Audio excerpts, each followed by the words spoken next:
নমস্কার, আমি সাধু বাবা। আজ একটু শক্তির কথা বলি। আপনারা ভালো আছেন থাকুন, যে যেখানে রয়েছেন সেখান থেকেই শুনুন। আমাদের এই সব থেকে বড় শক্তি যেখান থেকে সব সময় উচ্চারিত হচ্ছে, সেটা জ্ঞানে আমরা বিন্দুকে বুঝি। আর সেই বিন্দুই ব্রহ্ম, এবং সেখান থেকে উচ্চারিত হচ্ছে শক্তি। আর সেই শক্তিকে আমরা দুভাগে ভাগ করেছি, একটা পুরুষ শক্তি, একটা প্রকৃতি শক্তি। তো প্রকৃতি শক্তির মধ্যে রয়েছে 5টা পঞ্চভূত। তাহলে এই 5টা জিনিস কি কি না? ক্ষিতি, অপ, তেজ, মরুদ, বম। হ্যাঁ, এটা আপনারা সবাই জানেন। দেখুন, এই পঞ্চভূতে যে সৃষ্টি জগৎ, হ্যাঁ, শক্তি যে পাচ্ছে, তা গ্রহণ করার ক্ষমতা যার যতটা, তার ততটা। এবার এই গ্রহণ করার যে ক্ষমতা, এটাকে একটু বাড়াতে হয়।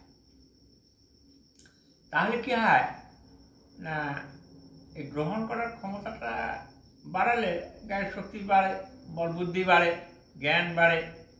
হ্যাঁ, আর সবই বাড়ে। আর যদি সেই শক্তিটা ঠিক ঠিক গৃহীত না হয়, যেমন ধরুন উদ্ভিদ জগতে সব যদি ঠিক আলো জল হাওয়াটা যদি ঠিক ঠিক মতন না পায়, আর তার মধ্যে একটা গাছ ফুটলো, তো দেখা যায় সেই গাছটা আর মাথা তুলে উঠতে পারলো না, ওই হলো 2 পাতা 4 পাতা হওয়ার পর শুকিয়ে গেল। হ্যাঁ, কি রোদ না পাওয়ার জন্যে সে আর পুষ্টি পেল না। হ্যাঁ, এরকম হয়েই থাকে। মানুষের মধ্যেও তাই হয়। প্রাণী জগৎ, উদ্ভিদ জগৎ, জড় জগৎ সবই বাড়ছে। সবই বাড়ছে কি করে না, ওই প্রকৃতি শক্তির প্রভাব। এই শক্তিটা আমরা যদি ঠিক ঠিক পুষ্টি পাই, হ্যাঁ, তাহলে আমরাও কিন্তু বেড়ে উঠতে পারবো। এই পুষ্টিটা কোথা থেকে পাওয়া যায় না? প্রথম তো মা, নাকি? মায়ের দুধ খেয়ে আমরা মানুষ, মায়ের কাছ থেকে পাই। তারপরে একটু বড় হলে বাবাকে চিনতে পারি, বাবার কাছ থেকেও পাই। তারপর গুরুজন, শিক্ষক, হ্যাঁ, এদের কাছ থেকে পাই। তারপর সবশেষে আমরা ঈশ্বরের সম্পর্কে জানতে পারি। যখন অনেকটা বড় হই, তখন ঈশ্বর চিন্তা বা একটা যে মহাশক্তি রয়েছে সেগুলো জানতে পারি। এই যে শক্তি, সেটা যখন জানছি, তখন সেই শক্তিটা বাবা মা বলেন, তবে গুরুদেবরা একটু বেশি করে বলেন। হ্যাঁ, আর বাবা মা একটু হালকা বলে। তারা আরও অন্যান্য বিষয়ের উপরে জ্ঞান বুদ্ধি এবং লেখাপড়া, কষ্ট সহ্য করে চলার এই সমস্ত শক্তিগুলো বাবা মা শিক্ষক এনারা দিয়ে থাকেন। হ্যাঁ, আর কর্ণধার গুরু যিনি দীক্ষা মন্ত্র দেন, হ্যাঁ, তারা ওই ঈশ্বর সাধনা কেমন করে করতে হয় সেটা অবশ্য একটু বড় বয়সে পাওয়া যায়। হ্যাঁ, তাহলে আগেকার দিনে ছিল, যেমন ধরুন ওই ব্রহ্মচর্য পালন করতে গুরু গৃহে থাকতো। আজকাল তো সেসব গুরু গৃহটিও নাই। তা এখন যদিও আছে, তা সে খুব কম। সেখানে বাবা মারা সচরাচর এখন আর সেরকমভাবে শিক্ষা দীক্ষা সেরকমভাবে এখন আর দিচ্ছেন না। এখন সব এই আধুনিক কালে এই নানা রকম স্কুল টিস্কুল হয়েছে, নাকি? বাংলা স্কুল, ইংরেজি স্কুল, হিন্দি স্কুল, এসব নানা রকম হয়েছে। শিক্ষা পদ্ধতিও আলাদা পাল্টিয়েছে, এবং সেখানে তারা শিক্ষা গ্রহণ করছে এবং বড় হচ্ছে। যে যেমন সে সেরকম যতটা পাচ্ছে ততটাই করছে। যাই হোক, এখন দেখুন, এই শিখতে হলে এই গুরুগৃহের যে শিক্ষা, সেটা একটুকু উচ্চ শিক্ষা। তো আধ্যাত্মিক শিক্ষা, আধ্যাত্মিক শিক্ষা সেটা ঈশ্বর আছেন এটা জানা, এবং সেই শক্তিটা কেমন করে কাজ করছে সেটা জানা হয়। আর সেটা জানতে গেলে একটু জ্ঞান বুদ্ধি বেশি দরকার হয়। হ্যাঁ, আর এটা না জানতে পারলে কি হয় জানেন, আমি কারো ঘরে বাস করছি আর ঘরের মালিককে চিনি না। এই পৃথিবীটা তো যার, হ্যাঁ, এই গোটা বিশ্ব ব্রহ্মাণ্ডটা যার ঘরে রয়েছি, অর্থাৎ যে মাটি পৃথিবীতে আমি বাস করছি সেটা কার বটে, আর সেই মালিকটা যদি না জানি তাহলে একটু ভুল হয়। হ্যাঁ, তাহলে এই ভুলটা না করাই ভালো, একটু ভাবনা চিন্তার মধ্যে আনতে হবে। আবার যে তার ঘর, আবার আমি রয়েছি আবার একটা ঘর পুড়ে, এরকম গানের ছেলেও অনেক গায়করাও বলেছেন।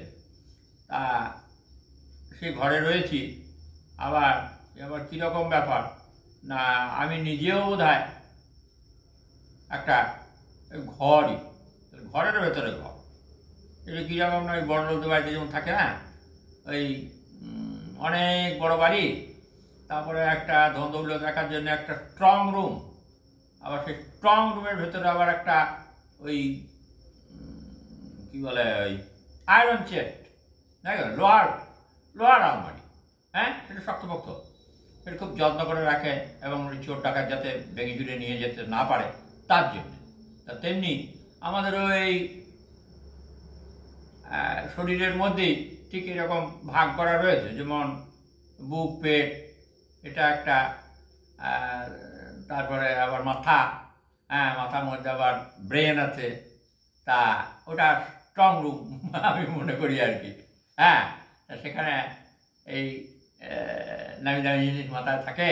হ্যাঁ, জ্ঞান বুদ্ধি বিচার ক্ষমতা এই সমস্তগুলো, সে একটু পুষ্টির দরকার, তা নাহলে এগুলো ভালো হবে না, নাকি? তাই একটু দুধ ঘি খাওয়া, ঠিক মতন সেবা গ্রহণ করা, যাতে আমি ভালো পুষ্টি পাই এবং বেড়ে উঠতে পারি, সেগুলো মা বাবারাও লক্ষ্য রাখেন।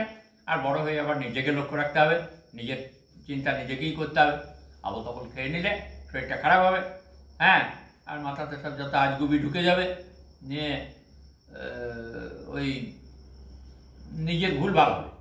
তার থেকে ওই একটু বড় হলে পরে ওই গুরু দীক্ষা নিয়ে একটু শিক্ষা দীক্ষা নেওয়া করা, আর এই ভক্তি বিশ্বাসের ওপরে একটু জোর রাখবেন। আর যারা যোগাসন করতে চান তারা একটু ওই যোগাসন করবেন। তাতে নিজেকে ভালো করে তৈরি করা যাবে। আর ভক্তি এবং বিশ্বাসকে আশ্রয় করে আপনি যদি থাকেন, তাহলে যা ভাববেন তাই হবে, যা মনে করবেন তাই পেতে পারেন। হ্যাঁ, অসুবিধা কিছুই নাই। আর যতটা ভাববেন, যতটা করবেন, এটা পেতে পারেন, না পাওয়ার কিছু নাই।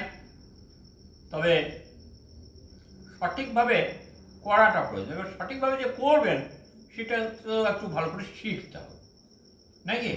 মানে ওই জায়গাটাতে পৌঁছাতে হবে। আর তবে ওই যা চাই তাই পাই, যা মনে করছি তা হচ্ছে, হ্যাঁ, এটা কিন্তু একটু সাধনার দরকার, না হলে হবে না। তবে সেটা করতে যদি ছোট থেকে অভ্যাস করেন, তাহলে একসময় কিন্তু সেই জায়গায় আপনি পৌঁছে যাবেন, এটাও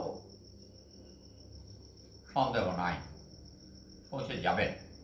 তবে আমি সবাইকে এই কথা বলবো না, কারণ সাধু সন্ন্যাসী এইসব সবাই হতে হবে তার কোনো কথা নাই।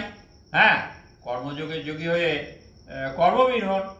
হ্যাঁ, তাহলেও নিজেকে ধরে রাখা যাবে, এমন কিছু করুন যা আপনি চলে গেলেও যেন চলে আর যাবেন কোথায়? চলে তো আর কোথাও যাওয়া হবে না, আপনার মৃত্যু তো নাই, ওই হাত পাগলা চলে যাবে আর কি, ইন্দ্রিয় দেহটা থাকবে না। কিন্তু দেহটা না থাকুক, আপনি তো থাকবেন। হ্যাঁ, আর অবিনশ্বর আত্মা এ তো আর বিনষ্ট হচ্ছে না, আবার ঘুরে ফিরে আবার আসবেন, আবার দেখবেন, আর করবেন। তবে এই আশাটা রাখুন, এবং এটাই সত্য, এটা সাধুগুরু বৈষ্ণবরা এটা জেনেছে। হ্যাঁ, আপনারাও জানবেন, চেষ্টা করুন। হ্যাঁ, কতটা পারেন, কতটা আগাতে পারেন, যতটা করবেন ততটাই এগিয়ে থাকবেন।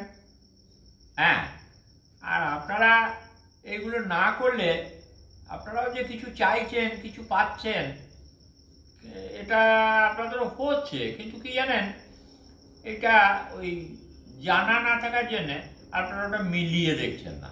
হচ্ছে দেখছেন, দেখেন না, ওই কারি কথা ভাবছে না, সে এসে হাজির হয়ে গেল, এই রে তোর কথাই ভাবছিলাম, তুই এলি, বাবা তুই অনেকদিন বাঁচবি, এই যে সে সাধারণ মানুষরা বলে। হ্যাঁ, তো এই যে ব্যাপারটা, এটা একটু ছোটো পাড়া, আর আমরা যেগুলো বলছি একটু বড় সড়ো। এটা ওই 2 আর 2 যোগ করতে পারলে 4 হয়, আর আমরা না হয় 9 আর 9 যোগ করলে পরে 18 হয়, এই রকমের তফাৎ। হ্যাঁ, তা আপনারাও করুন, আপনাদেরও হবে। হ্যাঁ হ্যাঁ, ঈশ্বর বিশ্বাস আর ভক্তি, এই দুটো জিনিস কিন্তু চাই। আর তার সঙ্গে প্রথম আপনি তো ঈশ্বরকে দেখতে পাবেন না, ঈশ্বরকে দেখার কোনো দরকার নেই, আমরা গুরু তো রয়েছে, গুরুই ঈশ্বর। হ্যাঁ, যার কাছে শিক্ষা নিলে, দীক্ষা নিয়েছেন, শিক্ষা নেবেন এবং তিনি একটা একটা করে বলবেন, বোঝাবেন, তাহলে তিনিই আপনার ভগবান। হ্যাঁ, এটা মনে করুন, তাহলেই হলো। হ্যাঁ, আর গুরুদেব এই দায়িত্ব যখন নিয়েছেন তখন তিনি তো তা পালন করবেনই, নাকি? হ্যাঁ, গুরু কথাটার অর্থ, গু শব্দ অন্ধকার আর রু শব্দ আলো, যে অন্ধকারটাকে আলোয় পরিণত করতে পারেন যিনি, তিনিই তো গুরু। আবার সদ্গুরু, যিনি ঈশ্বরের সঙ্গে সাক্ষাৎ করিয়ে দিতে পারেন, হ্যাঁ, সামনাসামনি করে দিতে পারেন, তাই না? তাহলে এইটা করতে হলে আপনাকে একটু খাটতে হবে। হ্যাঁ, একটু পরিশ্রম না করলে কিন্তু হবে না, খাটতে হবে, গুরুদেবের কথা মতো লেগে থাকতে হবে। আপনারা কন্টিনিউ করুন, দেখুন একটু একটু একটু একটু করে এগিয়ে যাবেন, আপনি আনন্দ পাবেন, মজা লাগবে। বেশ সুন্দর তো, একটা জিনিস জানলাম, একটা জিনিস জানলাম, এমনি করে অনেক জানা হয়ে যাবে। ডেলি যদি একটা করে গল্প শোনেন, হ্যাঁ, তাহলে 365 দিনে 365টা গল্প আপনার জানা হবে। হ্যাঁ হ্যাঁ, এগুলো করেই পেতে হবে, না করে কিচ্ছু পাওয়া যাবে না। হ্যাঁ, এখানেই থাক, আবার একদিন হবে। নমস্কার, ভালো থাকুন।